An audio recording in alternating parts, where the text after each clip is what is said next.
Yeah. Yeah. Who's that one other guy that's not you? You got yourself muted, man. You got yourself muted. It's like you're. It's like Maybe in your that's good because when I was you're not about to here. cuss Peter out. Oh, He's really? right though. He's right though. You do No, he's not. barely show up. Yes, he does. No, he's not. I told you I be having stuff to do sometimes. I can't help that. Well, I have that's fine. It doesn't obligations. mean that you're here. I'm here now. Focus on the here and now, not the past. What you eating, Pete? What you eating still? You just over there grubbing. Ice cream. Man, I haven't eaten enough, and I'm on this popcorn diet. I'm on a Explain to me popcorn the diet. popcorn diet. Popcorn doesn't have that many calories in it, and when you get full, it gives you the sensation of being full. You know what I'm saying? And I like my popcorn to where it's like, see, people think it's weird. Popcorn, when it's got a little char on it, is the best tasting stuff in the world. Not burnt, just like a little char, just kind of like this. I don't know if you can see that right there with a little black on it. It's a little bit. A little char.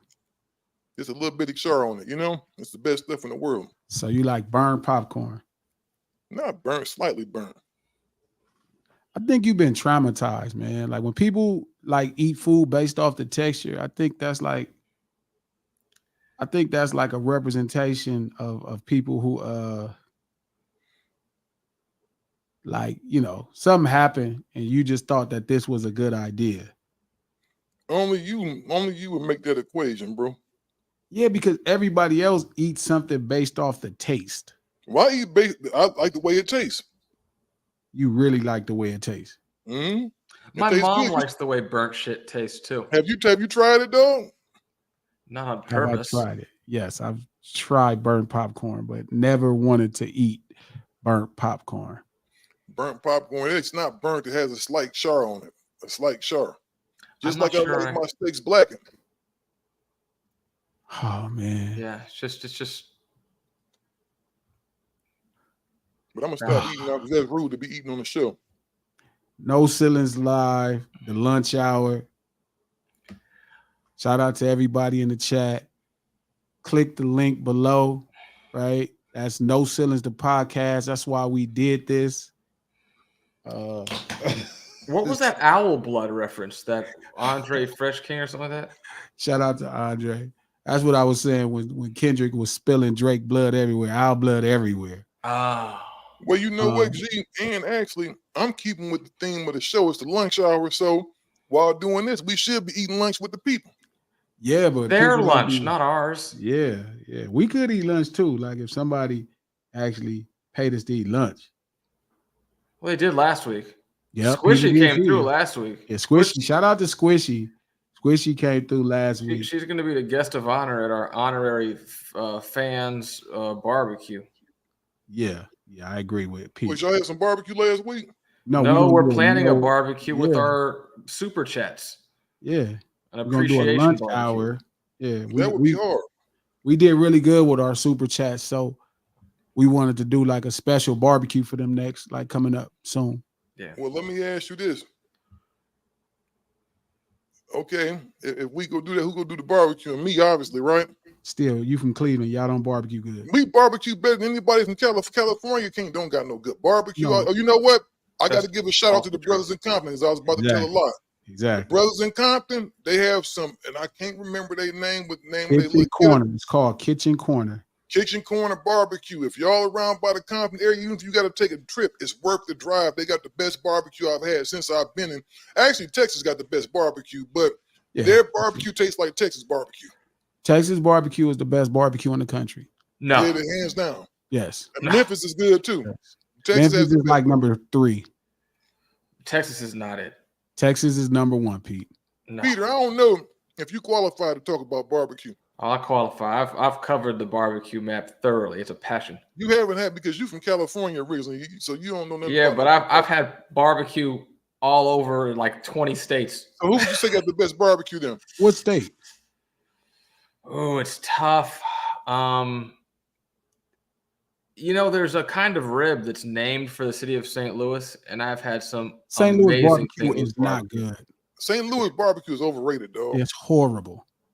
I liked it You're more not than getting it all. Kansas City. Memphis is hard to gauge against, the same way the Carolinas are hard to gauge against because they're so different.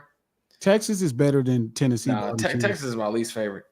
Yeah, but Of the hubs of barbecue, that style is the worst. Now I'm questioning your taste buds. Man, that's Now I'm almost like questioning your taste buds. that's almost sacrilegious, bro. Yeah, Texas got the don't have best good barbecue. We all know that. No. Texas has excellent barbecue. And Excellent. I don't eat pork ribs, but I'm telling you, this barbecue spot, they have the big dinosaur bone ribs, but they also have the other ones. And they're very delicious, man. Falling off the bone, they're good, man. Called a beef rib still. Yeah, of course it's called a beef rib. I know what it is, G. Why you call it a dinosaur rib? It's just a beef rib. But they have two types of dinosaur ribs. They have the dinosaur one, the beef ribs. They have the dinosaur one, a real big one, and they have the other one. I forget the name of the cut of it, but they don't have a dinosaur pork rib. No, they don't have a dinosaur pork rib. I don't eat pork ribs.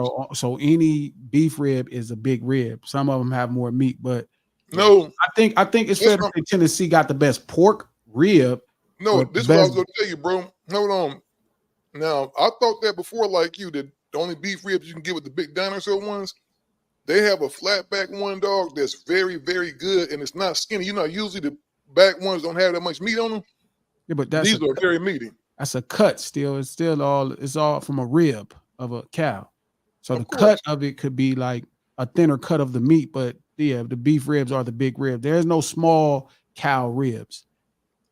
There's no small cow ribs. A pork rib is smaller. So a pig is smaller than a cow. So the rib is different. Again, this is No Ceilings, the lunch hour. Click the link below.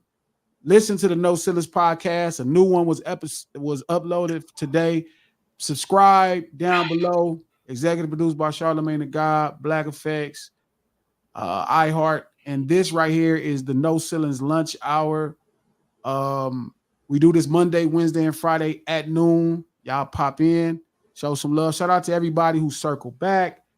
Shout out to Sershay, what's happening? LaKenny, what's going on? LaKenny is a Drake stan. He loved Drake, and he's mad that Drake lost. Shout out to Andre Fresh King, Our Blood Everywhere. Yes, it was. Shout out to the real YL. That is true, Ryo. I've never tried burnt popcorn on purpose. Shout out to Mr. Green, what's happening, player. I'm glad you back. Shout out to Frank Hernandez. My boy Frank was up. Gulf Coast Connection, caught the lunch hour again, almost missed it, but I'm glad you here. We here. Texas barbecue so bomb, they cook it on the back of their trucks outside the club. That is true, YL. I don't know what you're talking about. Nah, the best barbecue I ever had was in Arkansas, in Mariana, Arkansas, out in the country. Squishy Crutchfield, what's happening? Welcome back. We were just talking about you, saying that you got our actual super chats popping. And again, them super chats is open if y'all want to buy some lunch. Yeah, Texas got the best barbecue, undeniable. There's things that other people could have, and there could be more. Like there could be one place in another state that got some good barbecue or better, but the best overall state of barbecue, yeah, Pete, you tripping, is Texas. That whole the whole way that they do it, like their methodology and their flavor profile, all that is not it. Yeah, you tripping, Pete. That mesquite is too strong, and they're very like brisket based. I've only had one decent brisket down there. The best brisket I had was in Kansas City. Missouri would probably be number 3 on my list. Kansas City just has that. The sausage is too molassesy. They need something to cut it a little bit with, a little more bite to it. It's just they flavor. You know what I'm saying? That's how they do their barbecue. Yeah, I wouldn't change it. But North Carolina, the Carolinas is like that. The Carolinas got a specific style of barbecue. They barbecue the sauce is thinner. They got the vinegar in the south, mustard in the north. Tennessee is number 2, but everything about Tennessee is pork. But yeah, Texas by far got the best barbecue. Like if it was a shootout in the world, Texas barbecue would win every time. Yeah, Texas barbecue is incredible, Pete. What's happening, Mike? What's going on? So yeah, me and Still was having a conversation where Still, as always, usually harassing me about talking about the streets. We was picking up based off a conversation we had, which obviously is on the last podcast, is Glasses Malone 2 Street. And I was talking to some brothers yesterday, And again, I was talking to another good brother from Houston, Audi. He's a dope rapper, and I was telling him why hip hop needed to stay street. I was explaining to him why hip hop needed to stay street. That was a big thing, and still obviously giving me a hard time. Still giving me a hard time. Why I gotta be street this? Why I gotta be street that? Because I am street. Still, that's why. Because I pride myself in being street. That's like if it was a podcast about fathers, right? And that's your pride and joy, being a father. You could sit up there and talk about being a dad every day, right? Yeah, pretty much. That's Pretty how much.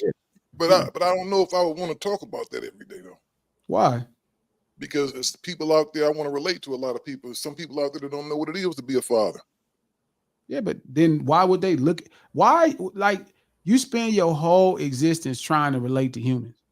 I'm trying to give humans a unique experience in a place that they can't relate to.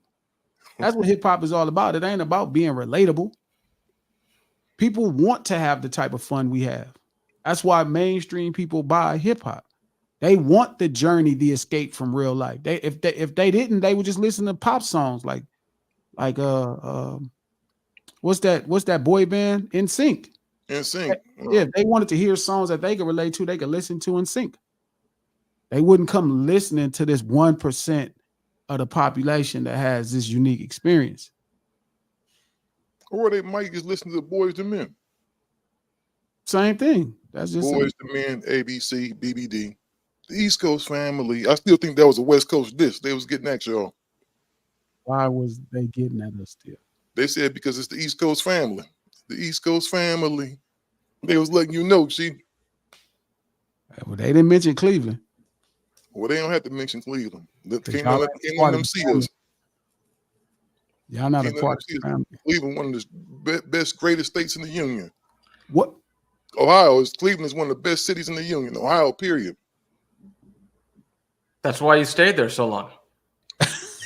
That's why you couldn't wait to stay there your whole life.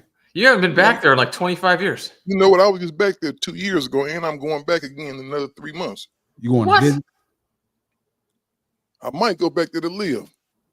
You're not going to go live in Cleveland. I'll bet anything. I'll put it up right now. You're not going to go live in Cleveland. I would. This is a great city. What would you like to see happen with hip hop still? You know what? What I would like to see happen with hip hop, man, I would like to see the range come back to it. We used to have great range at one time. You know, we had NWA, we had Public Enemy. It's too much of people sound like there's a lot of biting going on now. Nothing is original anymore. What do you mean biting? Like people sound like somebody else, like emulating other people. Yeah. I mean, you don't think that would happen because we have way more artists than you? Like when you was coming up, like y'all only had like 12 artists. It's like a reverse logical outcome. Like as it became easier to create for people to create their own sounds and more participants and more diversity of geography and all these various things that would lend itself to more different sounds, the sounds became more homogenized. Well, again, if you have a bunch of people, so at one time it was like a barrier of entry, right? So you had to be unique and talented to make people help you make a record because you had to go through more stuff to make a record. But now, so that group of acts were a lot more creative because it was much more of a creative journey on the way versus now where you could just somebody without like a creative talent or they're not gifted. Like let's say like Bronny, like LeBron's son, like it's paved for him to where, you know, it's a journey right to the NBA. So all you got to do is follow it and it will, you know, he can make it. That's how rap is. It's so easy to access the opportunities to make records that you don't really have creative people making records. You just got people emulating what they heard. Yeah, and I think you just made a good point. The barrier to the entry to hip hop used to be hard. I remember I started rapping, man, when I was 15 years old. For those that don't know, I used to be a rapper. Still am a writer and stuff like that. But not a rapper though. I started rapping when I was 15 years old. When I was 15 years old, and I remember I wanted to go to the recording studio. It was a recording studio called Air Raid. There was in Akron. Man, that stuff was $70 an hour, man. And at that time, you might as well tell me it was $1,000 an hour. It was just so. And then there wasn't no producers around, so you pretty much had to learn how to make your own beats. I went and got a drum machine, started programming my own drum patterns because everything was just about the drums back then. There really wasn't a whole bunch of melodies in it, and that's what it was. Now somebody can just go on their phone like the Kid 310 Baby. I think it's a good thing too, in a way. That dude made a hit record on the cell phone. I think that's great to a certain extent, but he actually came out with a good song. Some of these dudes get lucky and ain't got no business rapping. I mean, shout out to Michael Love. It seems like artists are using the same exact recipe to get on. You know what's crazy, Mike? They're not on. Like an idea could be on.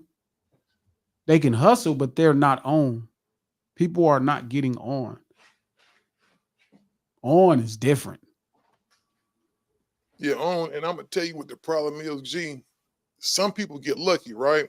Some people get lucky and have these big, huge records. Like I guess they call it now TikTok famous or whatever. They get a song that goes viral or whatever, and it gets big, and you never hear no more songs from them guys again because they don't even know how they got the first one right. Yeah, definitely. How do you feel about that, Pete? Somebody who grew up kind of on the outskirts of Los Angeles street urban culture, but seeing hip hop develop. How do you feel about that? Like, do you feel like you want to start hearing stories about people growing up in Newport Beach? Personally, I don't. It seems like a lot of people want to hear them from me, so maybe other people do. But I want you to rap about that life in Newport. Yeah. What's Newport Beach slang? It's just like a lot of, I don't know. I haven't been socially in there in 2 decades. But Pete, like, do they say gnarly, dude? Do they speak the word gnarly a lot?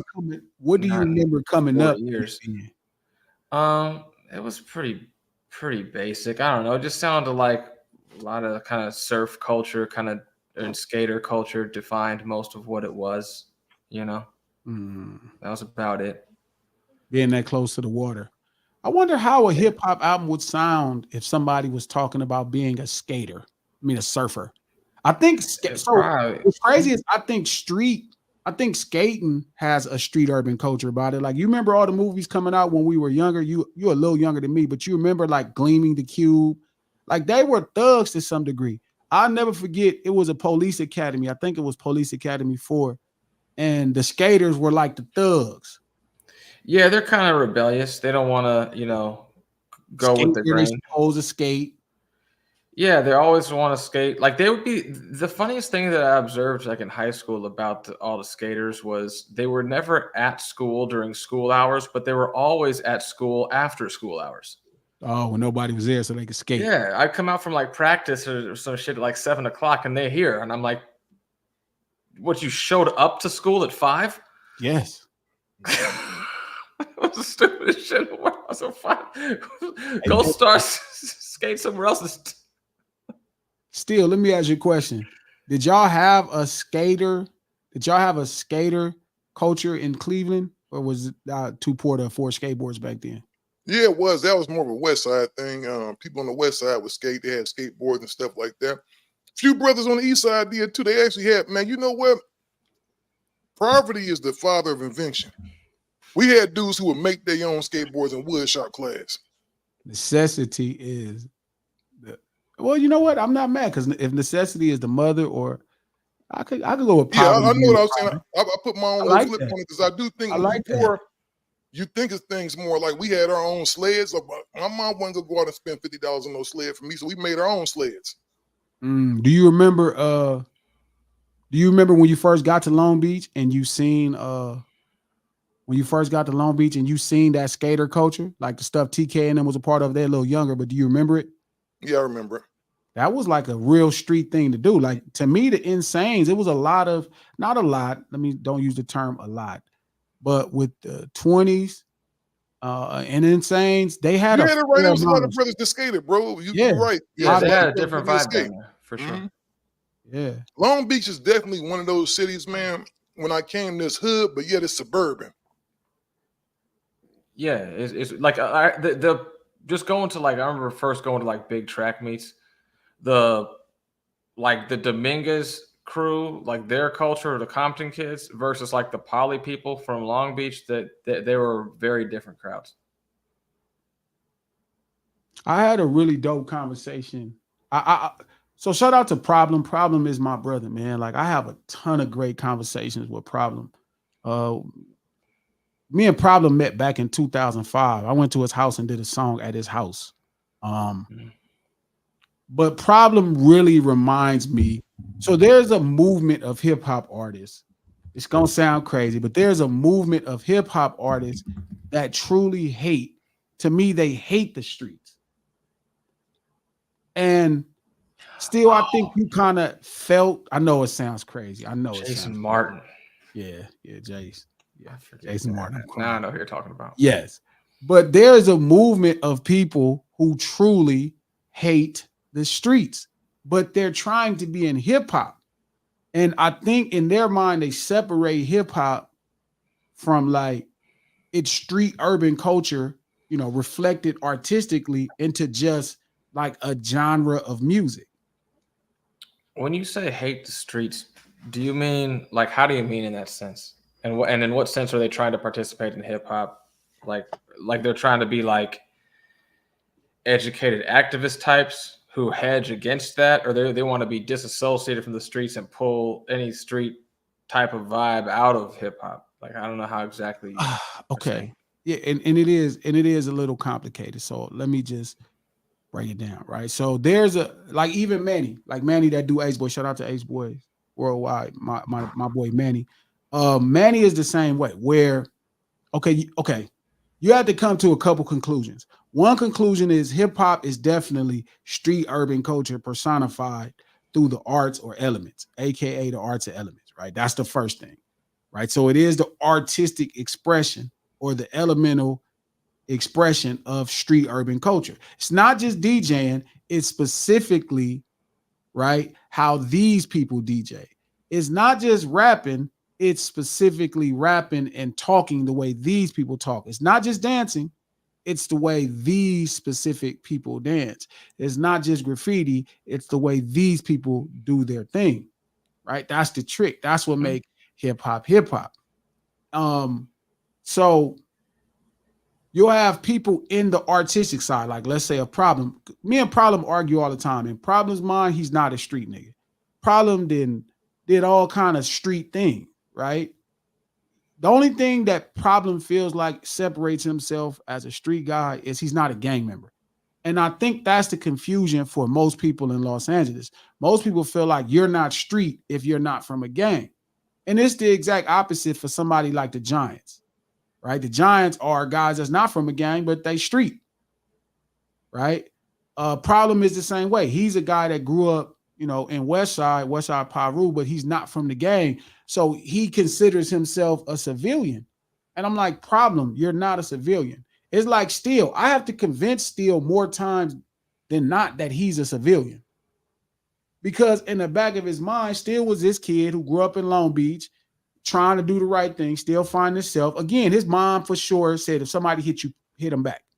That's the first street lesson street people learn. Like we talked about this before, right?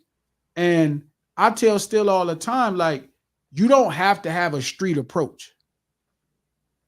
I tell Problem, like, Problem, you're a street. Like, he got a project coming out. Shout out to CWA, Civilian with Attitude.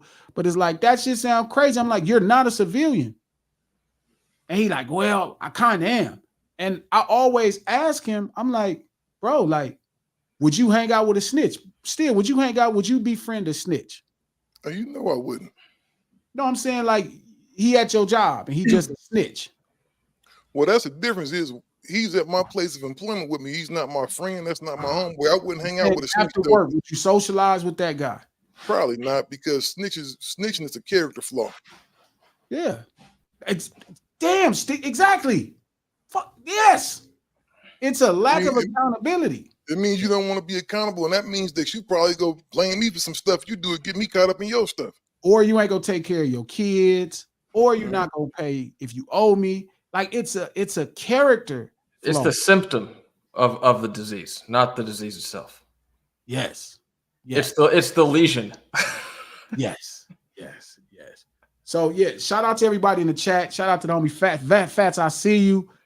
You don't have to be a gang member to be street. Exactly, Fats. But I genuinely think rappers, because they don't understand hip hop is street urban culture, or they do, they feel like they need to hang over so much into a gang to use that specific culture. But LA street urban culture, like when I was younger, even the guys who wasn't from a gang that was in the streets, they conduct themselves the same way. They talk the same way.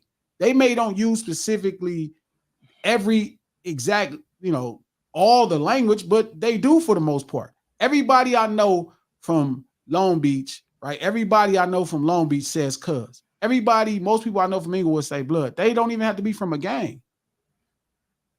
Well, you know what? That's interesting you say that. When I first came to Long Beach, that's what everybody said. Everybody was cuz, cuz, cuz. So invariably, I started saying it. Yeah. And I had to really break myself. Once I realized that was some gang shit, I had to really break myself from that. But it's not really no gang shit. Shout out to I Am Case. I see you in the chat. Hip hop is a white run commodity. Last thing it has to do with at this point is the streets. You can make an argument drill is still street, but it's negative influence on the culture. No, I am. That is a lazy standpoint. And I get why you say that, because in your mind, the streets is something negative. Hip hop is not a right run commodity. The music business is a white run commodity. Hip hop utilizes the music business, right, to sell records. But again, hip hop is still run by the streets. The slang, the culture, everything about it still comes from the streets. Everything about it is still the streets. But I do agree with you that there is an onslaught of people that do not come from the streets monetizing hip hop. But that don't mean that they are in charge of a culture. Like, let's say somebody like Ack. Ack is not in charge of the culture. Act is just a voice that voices what's happening in the culture. He couldn't sway, right? He couldn't sway the culture to do anything. He couldn't sway anything to happen. That's like the difference between oil and gas stations. There you go. There you go. That's a great point. I am not equating crime to street. When I say street, I mean outside the corporate structure. You have to equate crime to street. That's what it means. It's a place where crime happens. That's why it's called the streets. It's not just outside of the corporate buildings. I mean, it's not the streets in front of the buildings. That's just not what it is. Shout out to the homie Kevy. When you say streets, you mean the essence and culture of it, right? Kev, it's a little. So again, street urban culture, right, is densely populated, crime-ridden communities. It's the culture created in those environments.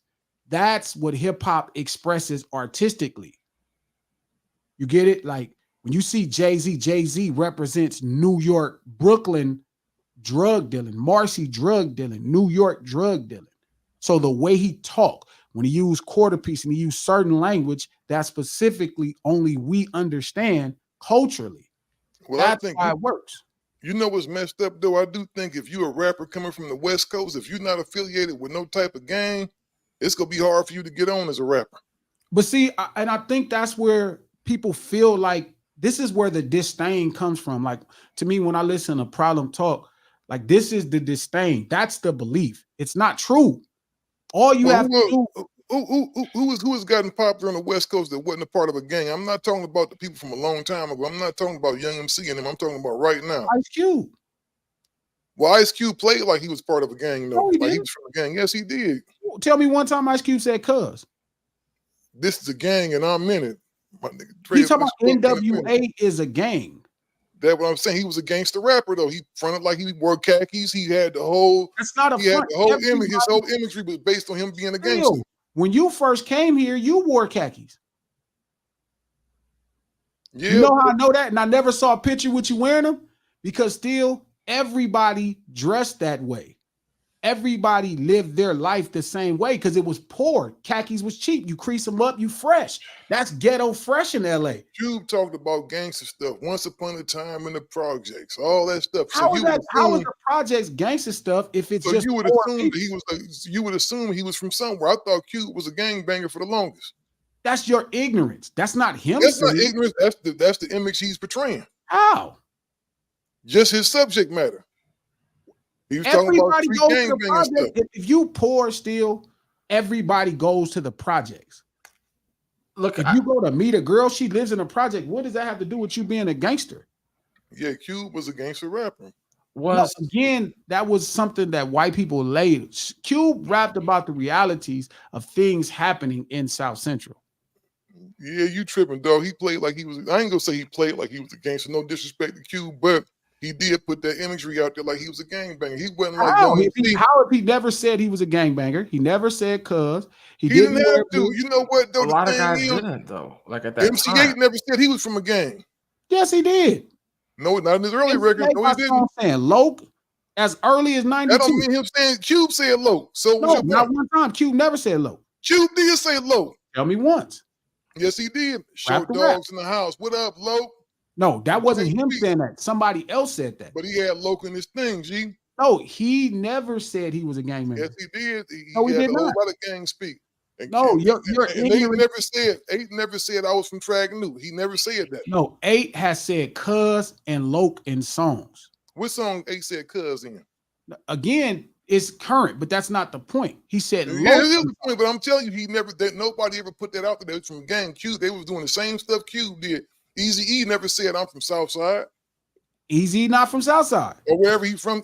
That's what I'm saying. He never said But nothing Eazy about where never he's from. said he's from a gang. Wait, is Dub C from Hundreds? He actually says he's from 111.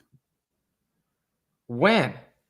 He got a song where he say 111 braids in my beard, and he say what Don't that nobody know what that subliminal stuff mean if they the average person. 111 braids in my beard. All I'm saying is at the time, bing, bing, bing. That's all he was doing. I feel like it's fair to say at the time it was less flagrant than it has been subsequently. The only guy that I really knew what gang he was from was Quick. Yeah, Quick made it obvious and Snoop made it obvious. And Snoop. So those are guys that's from gangs. But other guys was from gangs. And also, I'll say this much. I didn't know what gang Mac 10 was from, or Dub C was from, or Ice Cube was or was not from, because the way that they touched on it, all three from different spots, and one of the three not being from, anywhere, but like they all kind of went up to the line the same way to the same degree by and large. Thank you, Peter. That's what I'm saying. Fat says, still you're right. Man, it's a lot of industry gangbangers. I don't know any industry gangbangers, Fats. Okay, I'm finna tell a lie. Yes, I did. Yes, I do. I do know some industry gangbangers. I mean, if you want to call them, yeah, okay, I agree. I take that back. But the point I'm saying is, you don't have to be a gang member. You have to be street. Cube understood exactly how to translate what was going on in the streets of South Central. I feel like in LA, at least as time goes on, unless you're going to be kind of alternatively intellectually at your genesis, it's harder than in a lot of other places. Well, I think Dub never said he was from a gang. Yes, he has. He just went click, click, booyah. Dub kick the frame in. He would put C's in the start of words and stuff like that sometimes, but that was about the most. On the campus, out the land of the scandalous, taking penitentiary chances. That's all he would do, though. That's a great point, Michael Love. Y'all are proving the case of being street and not being in a gang. All of these things are street lingo. That's all street lingo. There's very few things that's restricted to gangs. And most of those things are going to be disrespectful. Yeah, well, also bear in mind to the listeners, Glasses is the king of staying on topic, and Steele is the godfather of the tangent. That's true. So we had pivoted a bit by the time we got to this portion before we were corrected back to our original point, which I thank you for doing. Yes, yes. So again, I think the goal is you're street. What's crazy is that's a great point, IMK. Shout out to IMK. He killing the chat right now. Yeah, you can have your ear to the street and not be a criminal. Yes, you can be street and not be a criminal. You don't like being street is the way culturally you come up, how you talk. You could talk like the locals. It don't mean you got to steal purses. You know what I'm saying? Like it don't mean that. So but that's what I do. I do think problem. His issue is that versus him just being street. Because problem is very much street. He live his life like somebody in the street. Maybe today it's a little different because he grown up, but he lives his life he used to live his life in the streets. You know what I mean? He used to live his life chilling, doing what people do in the streets. That makes sense. Everybody did at one point. No, everybody didn't still. That's what makes hip hop unique. That's what I'm saying. You don't have to. Ice Cube is not from a gang, right? Ice Cube is not from a gang. Ice-T is not from a gang. Huh? Ice-T is not from a gang. He don't pride himself as a gang member. Ice-T grew up in the 60s, but Ice-T is not from a gang. Everybody claim Ice-T. The PJs claim Ice-T. Some G homies from 30s, the 60s claim. Everybody love Ice-T. Well, everybody, you know what? He was from 60s. Everybody kind of said that Ice-T was a master thief. Yeah, like you from Insanes. Who? You. I'm not. Who do you think was talking to me? There's only 3 of us here. There's only 3. I'm not insane. I hung around dudes insane, but I never got quoted on. Again, if you was doing the same things as the locals, what makes you different? Well, you know what? By the time they tried to put me on the homie Fonby went to jail.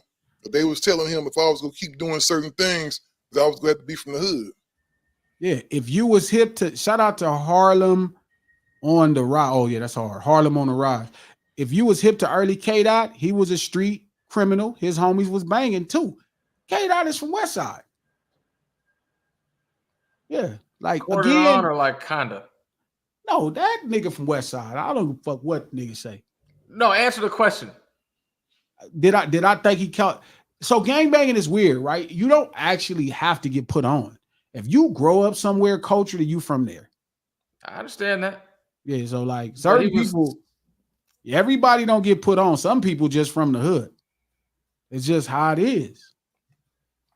I don't know. That's true. You know what? That's true. That's a great point, Name Brand. People don't know where Av Soul is from. Soul being a Delamo 190 culturally. Now, did Soul get attacked by 7 members to prove that he could stand up for himself? Maybe, maybe not. But Soul is a Delamo nigga. Like I would look at Av Soul like a Delamo nigga. Like he a 190 nigga. Now, is he necessarily, somebody in the car, actively pursuing Stevenson Village is a different conversation. You know what I mean? But culturally, you from where you from. And that's what I've been trying to get Problem and different people to understand. Like when they have that kind of attitude towards the streets, where it's like, oh, I hate the streets because, again, it for most people in hip hop, they feel like it represents something they don't have, you know what I'm saying, to make it in the business. And that was the point. Still, like even in your career, when I listen to your music, like you are a fantastic MC, right? Top tier. You're a great writer and a great rapper, but you don't embrace street urban culture to no real degree, like only a little. And I think that's important. Talking the talk of the locals. Like if you was in Long Beach, bro, and you was making records, you have to talk like somebody from Long Beach, even if it's the skater crew or the gangster, like how we talk. I think when people was really into certain activities, Gito, they don't talk about them. When you don't talk about everything that you did on records. I talk about everything I did. Well, yeah, you do. You talk about selling Sherm and all that stuff. Yeah. I think, man, you know what I do think? I think at one time I did embrace talking about street stuff. But I don't recall hearing none of those songs. He's also 68 years old. Knock it off, man. I'm a few years older than you, to be real. Hopefully he make it because it could come up short. I'm telling you. Yeah, hopefully I make it to 68, but don't put me there yet, though. Sorry about that. I was fuzzy with the arithmetic. Listen, again, you don't have to be from a gang to make it in hip hop. You just have to represent street urban culture. That should be the goal. So let me Again, ask you this: could Will Smith, if a guy came out sounding like Will Smith today on the West Coast, you think he could be a successful rapper? yeah. Who? How come? Because there's a lot of them like that out there, but how come? Drake. It's a whole, huh? Drake is like that. Drake is not from the West Coast though; he's from Canada. I'm just saying, like Will Smith. Okay, look, slang is slang, especially in the 80s, right? Will Smith, if you listen to early Will Smith, like him using Joker and certain things, he talked like a Philly dude, right? He talked like the street urban culture of Philly. Hammer, right? Hammer is an Oakland guy. He talked and used slang like an Oakland guy. Oh, great point, Mark. Shout out to the homie, it's Mark. He's a big supporter of the No Ceilings podcast. Tyler. Well, Tyler is a skater. That's what I'm saying. Like you have to be deliberately alternative. Yeah, that's the difference. Them Odd Future dudes are skaters, and it's a lot of confusion about what they got going on. Them dudes ain't no punks. That's like Common is a street guy, but his brand and his style when he came out was very alternative-y. It wasn't like it was New York and Chicago. It just looked different. Yeah, but it wasn't. I mean, to me, I don't know. It didn't come off like other rappers from Chicago at the time who were like really more, going for that approach. You could tell Common was more influenced by New York, like but he was more influenced, I would say, by Common is a damn gang member. Yeah, be as it may. I'm just saying, like his style wise, even like the New York that I feel like he was more similar to would be more eclectic New York rappers than necessarily like he wasn't sounding like ODB. Very Q-tip-ish. That's what I was gonna say. It'd be like that. Tiger, we can't say Tiger because Tiger at one time was running with the Camps, the Campanella. Shout out to the homies. And then he was running with T-Rail. T-Rail really gave him a different level of street validation with the Five Deuce Hoovers. That really bolstered up his look. Yeah, Dom Kennedy is one of them. Well, Tiger was one of them dudes that he was a Crip and a Blood at this. Well, he was a Blood at first, then he was a Crip. He wasn't either or. Tiger is like, he's what the culture can let you be. Like he embraced people Transformers. No, you would actually have to be from the gang. So he wasn't actually from a gang then. No, he just was embracing the culture of the Campanellas, and then he was embracing the culture of the Hoovers. He wasn't actually from either gang. Now, if he got courted on Campanella and then he turned around and got courted on Hoover, then yeah, I would look at him like I would call him a transformer, but that's not his position.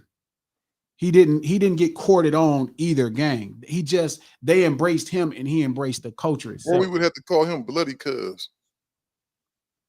Oh man. Shout out to my boy Fats. He eating a White Castle locked in on a podcast. That is a Midwest thing to do. Tyler the Creator, I agree. Trap, what's happening? This is No Ceilings Live, the lunch hour. Again, every Monday, Wednesday, and Friday at noon Pacific Standard Time. We in here. Click the link below to the No Ceilings podcast. A new episode got opened. It's Glasses Malone 2 Street. Great episode. Click it, subscribe. Sugar Free is a Crip. Yes, Sugar Free. Yeah, Sugar Free is definitely a Crip. Sugar Free is a Crip. What do you think Peter's arguing about? Look at his face. Look at his face. Pete, you blocked off. No.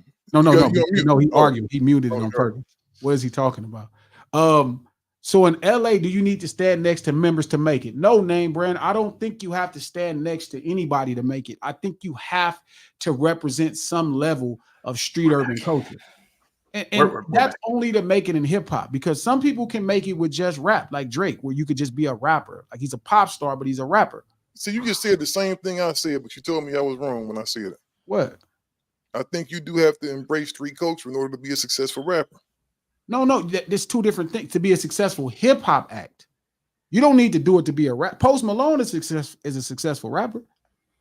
Yeah, but so was that other white guy from Seattle. I don't look at nobody that sing as being a rapper, bro. Like half the stuff these cats doing today with all the melodies and stuff, that's singing. They singers. Yeah, but then Bone is singers. Bone, no, that's a little bit different. They have an element of style. That's different. They have some style. That's different. According to not. Listen, his style. They can't sing, They're not Keith Sweat. They're not trying to hold really any real They note. rap kind of like in harmony, so it was dope. You know what So they did? That's definitely rap. No. Shout out to Squishy Crushfield. She got to play. A girl was trying to get Pete to come home, and he was reminding her that he doesn't live there. That is not accurate. I was trying to see if I could get to my car before the mechanic closed, and my commitment to the show means I'll be walking tonight. So no, that's my debate. You don't have to be a gang member. You just have to represent street urban culture to be a successful hip hop act. Ice Cube proved you don't have to be a gang member to be a successful hip hop act. And now we have, hip hop has made rapping popular to where you could actually just be a rapper. You could just be a rapper. You don't have to be a hip hop artist. They don't run, together. Kevy, why did Chris Brown align himself with gang culture when he was already a successful pop artist? Because there's nothing like the camaraderie that you witness when you are in a gang. That's why. Because he's a damn fool. Because there's no greater feeling than the love from your homeboys. It's very attractive to people. And that's why his house started getting broken into and all that stuff. That don't have nothing to do with it. Why would you put that on gangs? Because he was hanging around heathens. Who do you think broke in his house? Angry bitches. Problem biggest song, he's saying, just doing my thing, fingers in the sky, banging my gang. I told him that, and he got mad at me. This is a gang, and I'm in it. Shout out to DC. Thank you. Thank you. This is a gang, and I'm a gangster. You can start your own gang, whatever group of guys you get with, you can be like, we're a gang. Nigga said, what up, Lo? Talking to Cube. Said, what up, Lo? Short dogs in the house. What up, Lo? Shorty is a fucking Crip. That's why he called Cube a Lo, though. No, that's how we talk. I call you a Lo. I'll be like, what up, Lo? You ain't never called me no damn Lo. Knock it off. I done cuz you 100 times and Lo you probably. Yeah, that's different. It's not. You're not a Crip. Just because I'm cousin you. Like, I'm the only one that know you from Insane. Nobody else know. I never claimed to be from Insane, man. I just did a lot of stuff with them cats, man. They claim you. Them was the homies. They claim you. I never got quoted on. That don't mean nothing. You did some shit. You told me you didn't shot a pistol with some of them. Yeah, I've done that. I was you defended your homeboys with your life. Yeah, I was a young fool back then, though. We was doing stuff. Them was my friends. You still friends with those same men to this day? Yes, I am. Just like I would defend your life with a pistol if I had to. Because you from the set. Because you a Crip and you got to defend the Lokes. No, don't be getting the rumors started out there. Oh, man. Shout out to Unlimited Verses. My thing is, you have good lyrics, press record. You know what? I think you need to figure out something. I don't care if you got good lyrics. Enough is enough. Shit. That's not enough to make it. That's not enough to make a viable career in hip hop no more. There's a lot of people with good lyrics. I know some incredible rappers who ain't nowhere close to getting a record deal or putting out a record. There's largely a disassociation of like popularity and lyricism to a degree in a lot of cases. I was having a really dope conversation with the homie from Houston. I've only been functioning. Like I was just telling the homie Fats, I build relationships at real pace. Like we click. I mean, we just click. It click. But I was having a really dope conversation with a homie from Houston, and he was telling me that he was saying he felt Nas was like a better rapper than Jay-Z. And he was saying that he was questioning why I put Jay-Z in the same category as Snoop and Lil Wayne. And minus sales, because everybody go right to sales. But this is the thing, man. Hip hop is not about rap songs. Hip hop is a cultural thing. So the biggest things are the cultural iconic symbols that are represented as rappers. So it's a reason why Snoop, Lil Wayne, and Jay-Z are cultural icons. Yeah, it ain't too many people that can rap better than Hove either. I don't know why people just get off saying like Hove garbage or something. I mean, minus Hove can rap good, right? Because that's all subjective. Like, I think they all rap as good. I think Snoop, Jay-Z, and Lil Wayne all rap as great as each other. I think Snoop is a better rapper than Jay-Z. I think Jay-Z is a better writer than Snoop. And I think Lil Wayne don't write at all. And I think Snoop is the better freestyler. So again, at that level, it's just the game. You know what I mean? You see the best happening. I do think Jay is a better writer than Dog. But Dog just rapping, can't nobody out rap Dog. He just do it in his sleep. It's really what he do. His flow is seamless. But again, what I was telling him and the point I was making is the proof that hip hop is street urban culture. And shout out to Name Brand, but it's like it's all about representing culture. Rapping. Let me ask you a question real quick, not to cut you off though. Go ahead. Where do you put yourself up as a rapper? Because I'm gonna do some bragging for you. Every song y'all ever heard this man make, he don't write none of that stuff down. It's all off the top of his head. I think you just as good as them dudes, G. You just don't get the credit for it because you don't talk about your stuff as much. But for you not to write no stuff on paper, bro, I don't see this dude just sit in the studio and mumble and just be over there mumbling, then come and do his stuff. No, that's incredible to me. I'm not nowhere near that good. That is really good. Like it's certain people, like it's like LL Cool J, that's Snoop, Jay-Z, Lil Wayne. Like it's tiers, right? Like you got, to me, the greatest tiers of hip hop artists, right? You got the guys that we talking about, right? The Pacs, the Bigs, you know, even the Eminem, Snoop, you know, Wayne, Jay, right? You have that tier. Then you got the second tier guy, which probably is not fair as a hip hop icon, but they're probably as good of writers or rappers, but they're not as iconic culturally as figures, right? That's where you got the Faces, who is my favorite, right? You got the Nas, right? You got the Cubes. Like Cube is an iconic figure, but like Dog for some reason may be like more of an iconic figure. Yeah. Cube, you know what I mean? So you got those Prime Cube with some shit. You got the Nas, you got the LLs, you got the Scarfaces, you got the Kanye West, right? That's greatness. Like all of those guys are A's. They're A. Where would I rank myself as a hip hop act today? Probably like a B minus. Like I'd probably maybe I am as good as Prime Fabulous. I give you A, bro, now, because your songwriting got a lot better, dog. When I first met you, your hook sounded like whole other verses. Yeah, but it ain't. I wouldn't give myself an A because Ice Cube is an A rapper, right? And he got smash hit records where he could do the hook. I don't know if I have enough control to where like I can do the hook with my voice. Like, I don't know if I could even manufacture the voice. Snoop can manufacture the voice to deliver a smash hit record. And that's the trick. It's not about writing to deliver a smash hook on a hit record. It's how you sound. Yeah, that's what I'm going to say. I'm going to tell you this, though, with Snoop, man, it'll probably never be another Snoop Dogg. No, or Ice Cube. You know what I mean? Or Ice Cube, because Snoop, you got to think about it, bro. Snoop been on a certain level, dog, since 91. Yeah. And we in 2024 now, almost in 2025, and he's still, you can make a case that Snoop is always just a record away. He can come out with a big record in the next month. You feel what I'm saying? Yeah, name brand, that voice inflection. Yeah, that's a big part. Yeah, I would say the difference between good and great in hip hop is it's far. I say it's far. For something that's so defined in the verbal, the real separation exists in the non-verbal.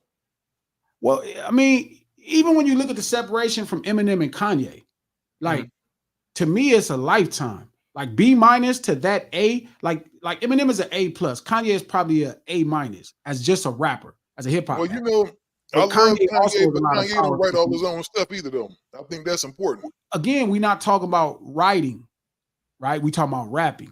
If you're a rapper, damn near, man, if you saying another man's words, you might as well be duking another man's turds. I don't think you're not writing your rap, dog. I don't think that. There's something to being able to. There might be guys who can write a better page, who cannot transcend the message through a microphone to an audience's ears, but the next guy can pick up the same fucking words he says, and a million people fucking. No, hear I will say this now: if you a guy that can rap and somebody else give you some bars, I don't think that's bad. I just think you're just trying to make a hit record at that point. I think the business of making records, dog, is something different. I mean, listen, I think Kanye as a hip hop act, again, we're not talking about just writer or rapper, because these are different. If we talk about who write the best raps, man, it's gonna be a different group of people. Writing is a huge thing, and I think we overcredit writing and rapping. That's not to say somebody writing your shit, but like rapping is a lot more than writing a song. It's far, you know what I mean? The ability, like I said, even when we was talking about Cube on the podcast dropping tomorrow, right? It's like to be able to go from being a supreme MC where the lines of what you're saying is the pride and joy of what you do, to by, 99 where, he's writing choruses that are smash hit records. We Be Clubbing, Greed, Lightweight, like to be on the chorus of your hit record, to be able to alter your voice to be catchy, to have a chant, bow down. That's incredible. Like, so again, that's why I rate like a rapper. Again, we judging hip hop acts, right? Cube is an A. He's an A. Like he kept developing until where some people are hypercritical of what he's doing as an MC to where he's at as a songwriter now. And I'm like, no, that's growth. That's like I come into business and Chuck D is the man. I come into business and Rakim is the man. And everything they are writing is dope. Everything they're writing is the lines. Then when I'm in the game and I'm the man, Snoop, Pac, Biggie, different things happen where they got smash hit records, and then I adjust my style, and now I'm making smash hit. That's incredible. Certain people like I think Too Short is I think LL is an A- rapper. I think Too Short's an A- rapper. Mm-hmm. I would say I'm a B- rapper. In my prime. Too Short is definitely underrated, man, because this dude now, I've said this before, I think that Snoop and Too Short are possibly the greatest hip hop artists of all time and I got to give it to Short because Short, all he does is rap. You don't hear about him. He's done a few movies and stuff like that, but Short. Same for Snoop, yeah. Yeah, Snoop, him and Snoop. It's all rappers. They're rappers. Yeah, it's all rap, dog, and for Short, he's pretty much done what he's done. He never stopped making hamburgers, dog. Yeah. He didn't try to sell chicken sandwiches. He didn't try to sell milkshakes. He just sold hamburgers his whole time. And I'm going to tell you this. I'm old now, dog. I'm an old head. And Too Short was doing this when I was a young dude, man. When I was a kid. Well, think about it. We were just talking about it, right? First generation MCs, like somebody, let's say somebody like like LL Cool J and Too Short are first generation rappers. Mm-hmm. First generation rappers. Even you got to make a case for 40. The Click was around alone. Click was around this early. Not this early. They're like 90. 79, 84 is a small window. Ice-T is right there. LL. So LL is an A- rapper. Like LL is on his own smash hits. Mama Said Knock You Out. Like that's crazy. To be as a hip hop act, as a rapper, to be on your hook of a top 40 record, a top 20 record is incredible. Like when you really start to size up how hard that is to achieve, to make your inflection work as a chant, you gotta be only A rappers can do that. Only A rappers can do that. You know who was good at that, who I don't think gets the credit in the greater picture, was DMX. Yes. He could really do both. And his name doesn't get brought up like, oh, he's gargantuan. If you mention him, people don't say he sucks, but like his name doesn't get. So Prime, okay, so like even that, like his career was quick. Yeah. So you have the guys who in their prime. So we could judge it in their prime. I'm judging whole careers, but sure. Again, DMX in his prime is an A rapper. He's probably an A+ rapper in the prime of his career. I think the politics kind of messed DMX up a little bit. Yeah. Nelly is another guy that's a really great rapper in the prime of his career. Nelly was hard. You know what I mean? His ability. 50 was. If you could change your voice inflection to make a chorus work and then still have something to offer in the verses, and you a special talent. So I would never put myself where Jay-Z or Dog or Wayne, let alone career, but even in the prime of it, because I don't think I'm at an A level. Like I don't think I can use my voice and deliver a top 40 record, even if it was worked. I don't know if it's there yet.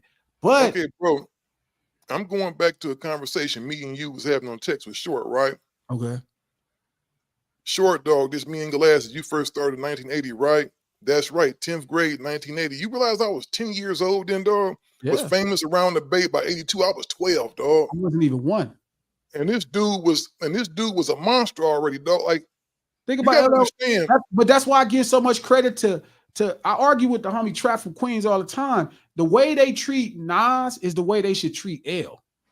Mhm. L is the true golden child of hip hop. He is the And L is reason. only, I think, a year older than Jay-Z, dog. Yeah. L ain't really that no hella old dude.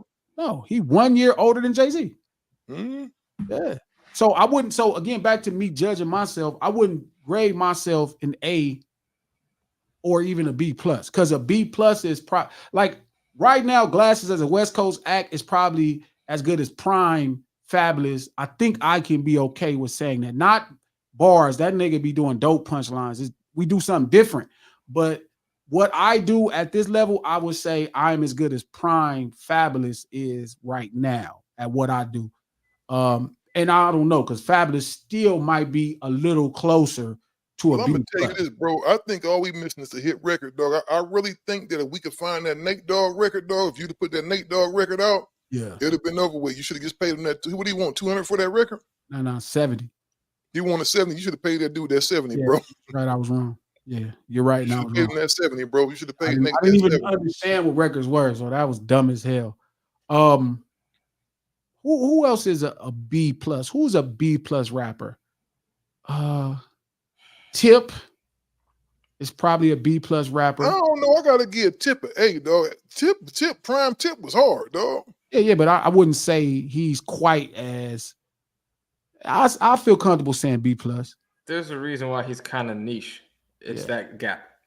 Titty Boy 2 Chainz, B plus. B plus. Well, yeah, How B. about Prime Jeezy, a B? I think Jeezy just had more swag and style than anything else. Prime Jeezy. I would say Gucci has more swag and style than anything else. And Boosie. Prime Jeezy is probably, not as good as Prime Jeezy. I don't have a fucking Thug Motivation 101 for damn sure. Who you rate better between Gucci and Jeezy? Gucci had more influence for real. Yeah, they do something different. But that's a great point. Let me think. I think Gucci is the godfather of Atlanta. Gucci is more of a songwriter. Mm-hmm. Yeah, Gucci to me is all. Yeah, Gucci not gonna push you in the head with all no the bars. abstract nouns. He's really underwhelming when it comes to lyricism, but he's a great songwriter. He's a little bit. So while Future is a better songwriter, I think Jeezy is a better MC. So they probably close to exactly the same. Just different ways. Kevy, that's a great point. Game definitely a game. No, Game to me is a B. Game is hard. Game is unbelievable. Now, if it's just a 16, Game is an A++. But as an overall rapper, again, your goal to make hit records on your own, as far as you writing the hooks and coming up with the hooks and shit, like, yeah, that's different. You know what I mean? Like Chuck is still probably Prime Chuck is nice, bro. Like Prime. I tell you who don't get credit either. I think is everybody stopped liking him. 50 Cent. You got to think, dog. Yeah. 50 Game his biggest records, dog. He was just his career is very, very similar to DMX. Yeah. I think both those guys got so big so fast that they wore out their welcome. Like they oversaturated everyone's ears to death. So Prime fifth is either a B+ or A-. You go Diamond, you more than an A-. You not a B+ if you go Diamond. Yeah, that's probably true. That's fair. I mean, shit. I think people just stopped liking 50, and I think another person, dog. What's Ja Rule? Ja Rule was an A-, dog. No. Ja Rule is a B+, because Ja Rule is more of a songwriter than an MC. Like you still have to have a good balance of both. Yeah. But I'm not as good as Prime Ja Rule. Ja Rule as a songwriter is probably as good as hip hop has ever been as a songwriter. Yeah, songwriter, dog. Ja Rule was a songwriter. Hey, yeah, he's now MCing. I think I can MC with Ja Prime. I think I would even say I could probably MC better than Prime Ja Rule as a MC. Oh yeah, Maybe, for sure. maybe because I need to go back and remember because Ja was some shit. But I'm But gonna tell you, songwriting, no, I never in my life will probably be as dope as Ja Rule as a you probably songwriter. will get mad what I'm about to say, dog. But Rick Yeah. Ross, Oh, Rick Ross is amazing. Rick Ross is a beast too. I just think to prove that with him, he was the only one able to take down with 50 because he stuck to songwriting, he stuck to music. Yeah, he stuck to his gifts. Mm-hmm. I don't know, man. I don't know. Ja Rule is just so again, it's like a balance. That's how I rate hip-hop acts, right? It's a balance. Like songwriting, MCing, right? Songwriting, MCing, right? Like, because a songwriter, I don't mean you're writing the songs, I mean making a dope record as a writer. But yeah, the guys that like I think where I'm at right now is probably like a B minus. I think I'm in prime position to because Thug Motivation. So even if I think Jeezy is a B, his career is a B, right? I think Jeezy changed the game. So I think I'm at a place now to where I could change the game for sure. There are Jeezy copycats out there who had careers. Yeah, and Jeezy is a Jay-Z copycat. You know what I mean? So that's why back to the original point of hip hop being street urban culture. The reason I put Wayne, Snoop, M, and Jay-Z at this place is not just because as an MC and songwriter, they're incredible. That's all, who's the best is all perspective. Hold up, man. We can't leave this without forgetting this, dog. Yeah. Corrupt lyricism. You think Prime Corrupt A minus?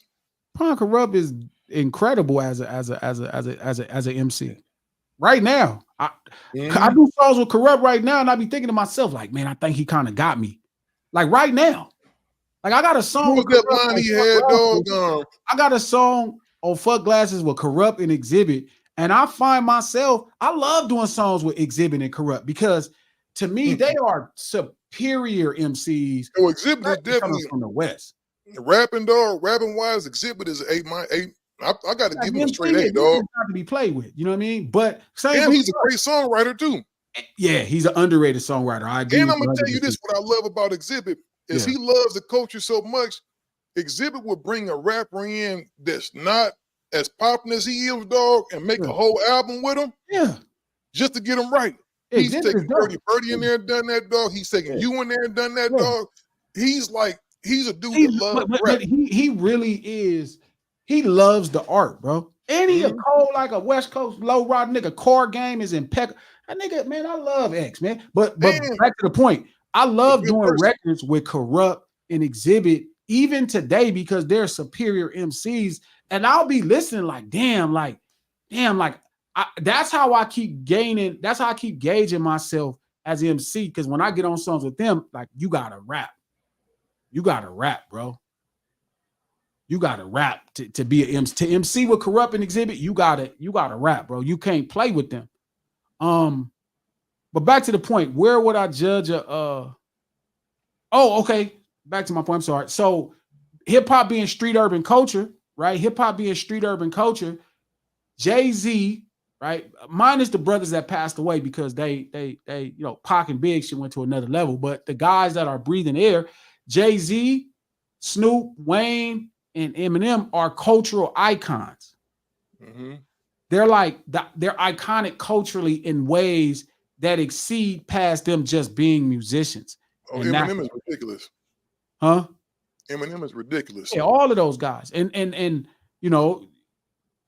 what you like is different, but what they do creatively have made them global iconic. Yeah, they're transcendent. They're essentially globally. I don't say they're bigger than hip hop, but they're all bigger than hip hop. They're bigger than hip hop. All four of those guys are bigger than hip hop. They're jokes. I have my record store. All four of those guys are jokes on Saturday Night Live. Sure. Yeah, when I had my record store, right? Yeah. I got Eminem's first album in the mail, and it had some of those songs that eventually came out on the Marshall Mathers EP. And I knew right then that he was gonna be phenomenal. And I'm not gonna lie, bro. G, you know, it's a couple of dudes I was trying to sign when they was on I was trying to sign. I wanted to sign Eminem, dog. Believe that. When I first heard him, I saw him at the New Music Seminar, and I tried to sign the other kid. Well, you knew about the other kid. What was the white kid I tried to sign, dog? Token. He never got as big as Eminem. What's his name? Token. Huh? Token. I wanted to sign Token too. It was a lot of people I tried to get deals. I tried to get you a deal where you was already had a deal. I tried to get you the situation at Minder. I tried to sign Kate out at Minder Music. They wouldn't let me. I got so many dope people early, dog, that if I could have done what I wanted to do, dog, it'd have probably changed our whole life. Shout out to JA. Shout out to everybody killing the chats. I see we got some dope numbers. Shout out to everybody killing the chat. I appreciate y'all. JH, E40 gets slept on because the style is different. He's A+. E40 is incredible. E40 is incredible in ways that you could not imagine. E40 is like a really unique talent that could never truly be appreciated the way he should. And I'm going to tell you the thing that's dope about 40 is he's continually evolved over the years without changing who he is. He's managed to pick up new fans. Yeah. And he's 40. I'm going to tell you this. 40 is about 40 close to 60 now, ain't he? Close. He closing in on. He probably about 56, 55. Shout out to Name Brand. Looter mastered inflection. And you know what? That's a great point of what I'm saying as far as street urban culture, right? And this is a great point. I'm glad we brought his name up. Ludacris as a rapper is really incredible. He's probably an A+ rapper, right? He could do his chorus. You know, he could write killer verses. He is as great. But because culturally he doesn't represent quite what Atlanta feels like their streets represent, he never gets his credit. He never gets his credit. And that's further proof that hip-hop is street urban culture, and it's a cultural perspective. You can be good. Like Ludacris is a prime example of somebody that's incredible. Like Ludacris is, I'm not nowhere near as great as Ludacris, as prime Ludacris. That's how great prime, like this is a rapper saying, I'm nowhere near as good as that guy in his prime. But again, he would never truly get his credit because culturally, he doesn't represent what people feel the streets of Atlanta represent. And so therefore, when his name is brought up, people kind of, you know, they don't really give it the correct propers because they won't judge his just musical ability. Because again, hip hop is very much street urban culture personified through those arts and elements. Most Atlanta people would put Tip over Ludacris. And Ludacris, honestly, forgive me, Tip, you my loc, bro, but let me keep it a bean. Ludacris is better than Tip as a rapper, right? But Tip as a he proved that he got in Tip's ass. Yeah, but Tip as a cultural Atlanta, there is no nigga breathing air more Atlanta than Tip, bro. And that's why Tip is always going to be on this mountain, even in my book. Even though I know Ludacris is a better rapper than Tip, you know what I mean? Tip will always be higher because when I listen to hip hop, I truly listen for a cultural perspective.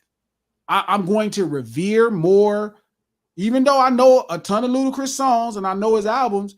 The way I feel about Tip, I hold that nigga cuz near and dear to my heart and my soul. Like I feel like I'm listening to Bankhead give me they shit.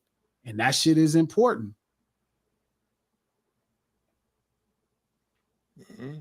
Shout out to Michael Love. He makes a great point. But Luda does represent hip hop because hip hop culture has diversity of people from the streets. I agree, Mike. That's the point, right? Like prime example, Odd Future. Like Fairfax, that skater culture that represent the Vans and those shorts and those button-up shirts and those stupid dad caps, that's on Fairfax. But you'll be hard-pressed to get more people to identify with that version of street urban culture than an Ice Cube or then a K-Dot or those things. It becomes where people identify in the mass of the street culture, which kind of is crazy when you think about it. So, but again, it's a hip hop conversation. It's a hip hop conversation. Let me ask you this, dog. As far as the West Coast, You know who's criminally underrated? Who is that? Dub C. We ain't got it. I've been telling people for years, so I don't even know why you telling me. Storytelling, dog, storytelling, songwriting, flow, and all that stuff. Dub is hard. I just think sometimes he may be a little too animated. I think him and Luda had the same problem. He was too animated a little bit.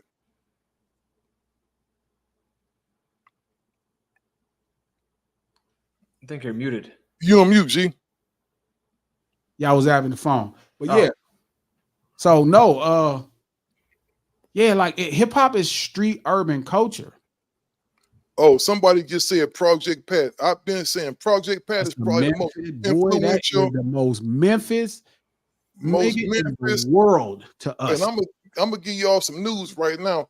Him and 8 got a record, G, that I'm putting you on. That's so crazy, dog. Shout out to Juice LLB. Luda just doesn't get as much praise because of all the Fast and Furious movies. No, it was before that, Juice. It was before that. It has nothing to do with the films. It's just, listen, when you listen to people from Atlanta, that's what they say. But to all of us, if you don't know what Atlanta is, we like, okay, Ludacris, chicken and beer. This is Atlanta. But when you see they got Tip, they made it. They showed you that this is their guy. When they got Jeezy, they showed you differently. You know what I mean? Again, you couldn't get an argument. I just said I think Luda is a better rapper than Tip, but I think the issue is hip hop leans on street urban culture so much, and Tip is a cultural icon out of Atlanta.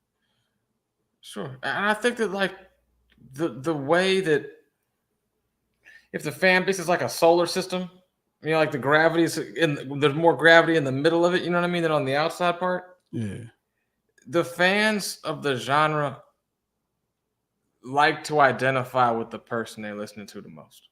And then that core has fans that kind of like come in on the outside of them and stuff. So like if you don't have this, I see who I am and what I do and all the shit that my day-to-day shit is in this person, that's gonna bring that appreciation up a whole higher index. Yeah. That's what works for Snoop. Yeah. Everybody from the West. I mean, hell, even suburban people in Snoop's smoothness, the streets see themselves in him. He is our representative. And that's why Pat has the traction he has in Memphis more than like say DJ Paul or whatever, or even like Trick Daddy in Miami. That guy was Miami as I don't know what. Juice, I'm born and raised and still in Atlanta, big dog, but I fully understand what you're saying. Yeah, it's not me, Juice. I thought the nigga Ludacris was Atlanta as Atlanta niggas could be. But as I start going down there and meeting partners and talking to them, I realized who they saw, who they identified with. Big ups to Atlanta, man. Atlanta just as a whole got the dopest culture to me. G, I've been wanting to move down there I've been trying to convince you why we need to move down there for years. Yeah, no, it don't have the dopest culture. But I love Atlanta, dog. I love Atlanta, dog. The street part of Atlanta culture, I love it. The rest you know why I love Atlanta, dog? Because you go to Atlanta, dog, you go to a black soul food restaurant, it's a black woman back there cooking your food, dog. Yeah, but it ain't good. That's everywhere east of Austin. Yeah. And it's not good, bro. Atlanta is like Atlanta, bro. Atlanta, bro, is like we were talking about that. That was funny. We were talking about that. Atlanta don't have soul. Like Atlanta is black. Atlanta is black Starbucks. Okay, yeah, for sure. It's black Starbucks. It's a black Starbucks. I'm just gonna say it. At one time, I will tell them this. Everybody they take all day giving you your food. I know that. It bro. Like, listen. You know what's crazy? And if you think about it, it makes perfect sense. Atlanta got the best wings, the best chicken. Because they got all kind of black people down there, so they for sure got great wings, and they do something to lamb chops for some reason. They lamb chops. Lamb chops is bomb. They fire. Yeah.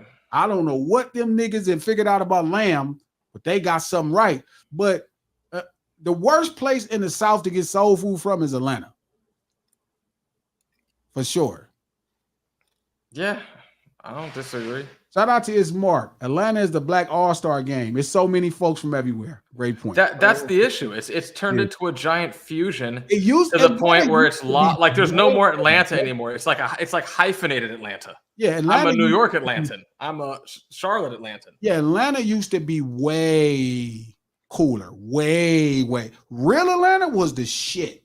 It was like somewhere I'd never been in my life. And I still like Atlanta now. Shout out to JH. Also, Outkast A+. Yeah, no, I'm nowhere near as good as them dudes. No. I'm dope. I for sure I'm a B-, and I'm working on B, but I'm not as good as Prime, Outkast, or none of that's just, yeah, that's crazy.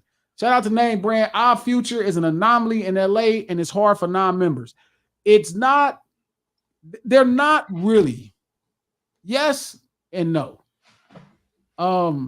We've always had those groups, Name Brand. We've always had those groups. Remember Farside still? Yeah, Remember Farside is dope as hell. Remember Ahmad? Yeah. You know what? The West Coast has very dope hip hop groups, dog. Like underground. You gotta talk about Razzcast. I'm saying, but these guys weren't even underground. Well, no, they had went the biggest song on the radio at one time. My favorite, most underground, or my most underappreciated, rather, LA rapper, and it's largely because of how underappreciated he is Tash. Oh yeah, shout out to. Well, I love the Alcoholics. I just did a song with Tash. Yeah, I know. Yeah, the licks. So again, no. I think hip hop is street urban culture. I think that Fairfax street urban culture is different than Watson Compton street urban culture, right? I think it's different, but it's all street urban culture. You know what I mean? You just gotta represent the culture. Cube represented the culture that we was all familiar with. It's not gang culture, it's South Central street urban culture. You know, selling dope, you know, whether it's songs like Summer Vacation or Today Was a Good Day. Not only gang members had lowriders when I was growing up, people that was getting street money in LA had lowriders. Charles Clayton probably wouldn't be a gang member. I don't know. I don't think he is, but he was an iconic figure on the lowriding scene. And Wiley used to drive a lowrider. He had that shit on MTV. The football player who went to Columbia. Yeah, everybody. Look, see, when you think about this, King T might be the greatest A&R on the West Coast outside of Dre. Think about it. Discovered Exhibit, discovered Alcoholics, and a whole bunch of other people. Yeah, King T was dope. And Ice-T discovered King. Well, yeah. Is King T a syndicate? Yeah, Ice put a whole bunch of people. Ice put Dub C on. Yeah, Ice gave me some of the most important information I ever had being a hip hop artist. Yeah, I don't know. But look, we've been here too long. We done took y'all time. We back Wednesday at noon. Appreciate y'all for stopping through. Click the link, click the like button, subscribe to the No Ceilings Podcast. It's a link below. New episode going up tomorrow. A new episode dropped today. Y'all click that link and subscribe. We'll see y'all here. Hey, hold on, before you go, I want to tell the people something. Go ahead. The audio on the podcast is doing really well. I need everybody in the chat right now to do me a favor and go to Apple Podcasts. Yep. Go in there and leave a rating and comment on there. That boosts them up in the charts right now. So if you go there right now, go to Apple Podcasts, find No Ceilings, give it a 5-star comment, give it a 5-star ranking, and leave a comment on there, and that'll pump them up in the algorithm of the charts. Please. It's the link below. Subscribe to No Ceilings Podcast. Like, leave a comment. We'll see y'all here back Wednesday. If it's somebody y'all want us to bring on the No Ceilings lunch hour, if it's an artist, any type of anybody, we'll bring them through. Y'all tell me, tweet me, tell me, DM me, let me know. Lunch hour's over. Get back to work, man.